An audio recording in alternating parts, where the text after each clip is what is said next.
মই নতুন দিল্লীৰ পৰা ৰাতি 12টা বাজিছে। তাত কথাৰ কাৰণে ৰাতিখন আহিলোঁ। 19 তাৰিখে যেতিয়া দুপৰীয়া খবৰটো গম পালোঁ জুবিনদাৰ, তেতিয়াৰ পৰা এতিয়ালৈকে মই নন ষ্টপ টিভিটো পিছত সেইটো প্ৰত্যেকটো নিউজে চাই আছোঁ। দেখি আপোনালোকে যে অসমবাসীয়ে যে জুবিনদাক ইমান শান্তিপ্ৰিয় কৰি তেওঁ বিচৰা ধৰণে সহজত ৰাখিছে, ইমান শান্তিপ্ৰিয়ভাৱে আপোনালোকে শ্ৰদ্ধাঞ্জলি দিছে, তাৰ বাবে মই ইয়াৰ পৰা আপোনালোকক বহুত বহুত ধন্যবাদ জনাইছোঁ। মই একো নহয়, মানে মই এজন সাধাৰণ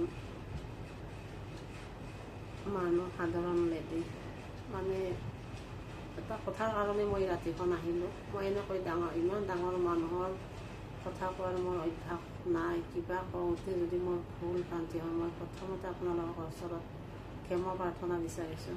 মই এটা বিশেষ কাৰণত এই ৰাতিখন আহিলোঁ। জুবিনদাৰ কালি এই 19 তাৰিখৰ পৰা যেনেকৈ শান্তিপ্ৰিয়ভাৱে হৈ আছে তেওঁৰ কামবিলাক, কালিৰ দিনটো আপোনালোকে যাতে এনেকৈ শান্তিপ্ৰিয়ভাৱে তেখেতক শেষ শ্ৰদ্ধাঞ্জলি জনাই। আমাৰ সেইখন সৌভাগ্য নহ'ল তেখেতক গৈ এবাৰ ওচৰৰ পৰা চোৱাৰ হেঁপাহ থাকি গ'ল। লাষ্ট মুহূৰ্তত আমি মানে সেইটো আমাৰ মনত সদায় দুখ হৈ যাব। গতিকে আপোনালোকে কালিৰ দিনটো ভালদৰে এনেকৈ শৃংখলাবদ্ধতাৰে কৰিব বুলি মই ইয়াৰ পৰা আশা ৰাখিলোঁ। আৰু মই এইটো কাৰণতে আহিলোঁ এই ৰাতিখন, মানে ভূপেন হাজৰিকাদেৱৰ পিছতে জুবিনদা আহিছিলে। ভূপেন হাজৰিকাদেৱৰ সমাধিস্থলখন আজিও ভবা ধৰণে হোৱা নাই। গতিকে প্লিজ আপোনালোকে জুবিনদাৰ সমাধিস্থলখনত যাতে দীঘলীয়া সময় নলয়। অসম চৰকাৰ তথা অসমৰ সমূহ জনসাধাৰণৰ ওচৰত মই এইটোৱে অনুৰোধ মোৰ ফালৰ পৰা, যাতে তেখেতৰ সমাধিস্থলখন মন্দিৰতকৈ যাতে কম নকৰে, মন্দিৰৰ লগত তুলনা কৰিব পাৰি।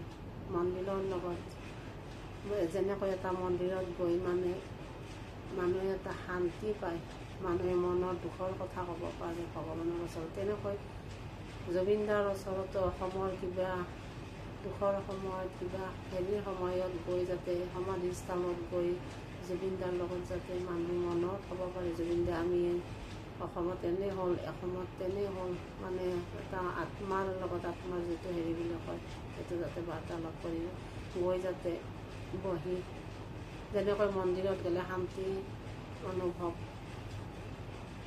কৰিব পাৰে, তেনেকৈ সমাধিস্থলত গৈ যাতে মানুহে জুবিনদাৰ লগত কথা বাৰ্তাৰ মনৰ দুখৰ ভাৱ প্ৰকাশ কৰিব পাৰে।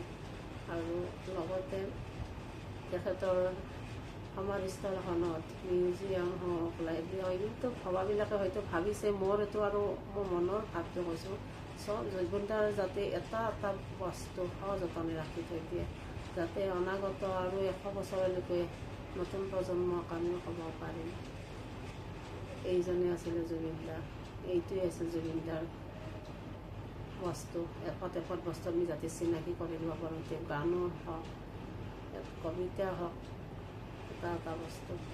আৰু কি ক'নো মই জুবিনদাৰ কথা, মানে অসমৰ লগতেতো পৃথিৱীত য'তেই আছে সকলোৱে জুবিনদাৰ কাৰণে কৰি আছে, কৰিব। কিন্তু প্লিজ অসমৰ নৱযুৱন প্ৰজন্মক কৈছোঁ, সঁচাকৈ যদি আপোনালোকে জুবিনদাক ভাল পায়, জুবিনদাই যেনেদৰে বিচাৰে, তেওঁৰ বহুত আশা ৰৈ গ'ল। তেখেতে ভাবিছিলে অসমখন সঁচাকৈ এদিন শান্তিপ্ৰিয় কৰিব, সেইকাৰণে তেওঁ যুৱ প্ৰজন্মৰ লগত বেছি সময় কটাইছিলে। অসমৰ যুৱ প্ৰজন্মক তেওঁৰ এটা ইচ্ছা আছিলে অসমখন শান্তিৰ ফালে অনাৰ কাৰণে। তেখেতৰ যাতে আদৰ্শ মানি আপোনালোকে যিমানখিনি পাৰে অসমৰ কাৰণে এজন সৎ অসমীয়া হৈ দেখুৱাওক, তেখেতৰ তেতিয়াহে মই ভাবোঁ আত্মই সদ্গতি পাব। আৰু জুবিনদাই চাওকচোন বাৰু, তেখেতে প্ৰকৃতিক ভাল পোৱা মানুহ, জন্ম হ'ল পাহাৰত, তেখেতে লিখা গোৱা গানেৰে গানৰ নিচিনা সাগৰ তলি থবৰ মন গ'ল সাগৰত, ভগৱানৰ ইচ্ছা চাওকচোন বাৰু। সেইকাৰণে কৈছোঁ তেখেত সঁচাই এজন মানুহ নহয়, ভগৱান তুল্য মানুহ, ভগৱানৰ লগত তুলনা কৰিব পৰা মানুহ আছিলে। গতিকে মই ইয়াৰ পৰা তেখেতৰ পৰিয়াললৈ ভগৱানে এই সময়খিনি কালিৰ সময়খিনি যাতে পাৰ কৰিবলৈ তাৰে ওচৰত ভগৱানৰ ওচৰত প্ৰাৰ্থনা কৰিছোঁ, গৰিমাক শক্তি দিয়ক। কিনো ক'ম, নৱপ্ৰজন্মক এইটোৱেই মই কৈছোঁ, তেখেতৰ সমাধিস্থলখন যাতে একদম শান্তি, মানে একদম মন্দিৰতকৈও কম নহয়। আৰু মই যিটো এৰিয়াত থাকোঁ মানে হিন্দী ভাষী মানুহ বেছি থাকে। তেখেতসকলে কামাখ্যা মাতা দৰ্শন কৰিব যায়, কাজিৰঙা চাব যায়। মই যাতে এতিয়াৰ পৰা আমি ক'ব পাৰোঁ, অসমত অকল কামাখ্যা মাতা নহয়, কাজিৰঙা নহয়, জুবিনদাৰ সমাধিস্থলখনো চাই আহিবি। অসমৰ মানুহে জুবিনদাক কেনেদৰে ৰাখিছে, অসমৰ জনসাধাৰণে গণশিল্পীক কি সন্মান দিয়ে দেখা পাবি তেখেতে গ'লে। এইটো কথা যাতে মই ইয়াত হিন্দীভাষী মানুহক ক'ব পাৰোঁ। আৰু এতিয়া নিউজবিলাক ছ'চিয়েল মিডিয়াত দেখাওঁতে মানুহবিলাকে আচৰিত হৈছে। চাওকচোন বাৰু, ৱৰ্ল্ড ৰেকৰ্ড কৰিলে কিমান জনসমুদ্ৰত 4 নম্বৰ স্থানত থাকিল তেখেত। কিবা এটা নিজকে গৌৰৱো অনুভৱ কৰিছে। মানুহে যেতিয়া কয় হিন্দীভাষী মানুহে ইমান মানুহ ওলাই আহিছে তেখেতৰ কাৰণে, তেতিয়া ময়ো তেখেতৰ গুণনো কিমান ক'ম। কিছুমান কিছুমান কথা ক'লে ইহঁতে আচৰিত হ'ল শুনি, এনে মানুহ আছিলে বোলে। মানে এইবিলাক আমি এটা হেৰি কৰোঁ আৰু গৌৰৱ অনুভৱ কৰোঁ জুবিনদাক লৈ। গতিকে প্লিজ আপোনালোকে কালি মানে সদায়তো চবে কাম বন এৰি আহিব নোৱাৰে। কালি আপোনালোকে এটা মনত এটা থিৰাং কৰি ল'ব সকলোৱে, যেন আমি জুবিনদাৰ বিশেষকৈ মই নৱপ্ৰজন্মক কৈছোঁ, জুবিনদাৰ আদৰ্শৰে আমি আজিৰ পৰা কালি সমাধিস্থলত আপোনালোকে প্ৰতিজ্ঞাবদ্ধ কৰিব। আজিৰ পৰা আমি জুবিনদাৰ আদৰ্শৰে অসমখন গঢ়িব চেষ্টা কৰিম।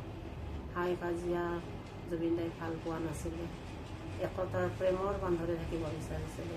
প্লিজ তেনেকৈ যাতে এখন আপোনালোকে সঁচাকৈ আমাৰ অসমখন সোণৰ অসম, আৰু সোণৰ অসমখন ঘূৰাই আনক জুবিনদাৰ আদৰ্শৰে। তেতিয়াহে জুবিনদাক মানে আপোনালোকে শ্ৰদ্ধাঞ্জলি মানে দিয়া বুলি তেতিয়াই মানে মই ভাবিম। এইখিনিয়ে মই কৈছোঁ, কিবা যদি কওঁতে ভুল হৈছে